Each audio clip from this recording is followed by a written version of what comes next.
Hello বন্ধুরা, চলে এলাম নতুন একটা ভিডিও নিয়ে। তো আজকে ভিডিওটা ছিল স্পেশালি বাচ্চাদের জন্য। তো যে বাচ্চারা এমনিতে চকলেট মানে কোনো ধরনের বাদাম খেতে চায় না বা কিছু খেতে চায় না, তো তোমরা এটা করে খাওয়াতে পারো। এটা হলো চকলেট, মানে বাদাম দিয়ে চকলেট বানালাম।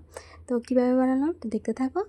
তো এই যে বাদাম, 3 রকম বাদাম নিলাম, তোমরা আরও চাইলে নিতে পারো। তো এইখানে ছিল কাজু, কাঠবাদাম, তারপরে এমনিতে আরেকটা বাদাম ছিল।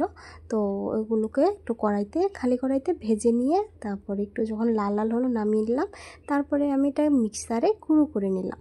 তারপরে এই যে মিক্সারে গুঁড়ো করে নিয়েছি। তো এগুলোকে আমি কী করবো, একটু মুট করে এই যে এটা দেখতে পাচ্ছ এটাতে রাখছি। এটাতে নাম ঠিক আমি জানা নেই। তো এটাতে আমি এটা একটা শেপ দেবো যাতে চকলেট বানানো যায়। এই যে দিয়ে দিলাম। তো আমার ফার্স্টে হচ্ছিল না, তো আমি একটু জল মেখে নিলাম এটার সাথে। তো তারপরে হয়ে গেল। তারপরে এগুলোকে এটাতে দিয়ে এটা শেপ দিলাম। তারপরে যে এখানে ছিল ডেয়ারি মিল্কটাকে একটু চুলাতে বসিয়ে একটু ওটাকে গলিয়ে নিলাম। তো ওইটা ওই যে বানিয়েছিলাম চকলেট আকারে, এগুলো এটাতে লাগিয়ে বাস থালে রেখে দিলাম। তো ওগুলো ফ্রিজে রেখে দিলাম। এই যে দেখো ফ্রিজ থেকে বের করেছি। তো লাস্ট এটা এরকম হয়েছিল। তো রোজ বাচ্চাকে এরকম 1 2 বা 2 3টি করে দিতে পারো, অসুবিধা নেই।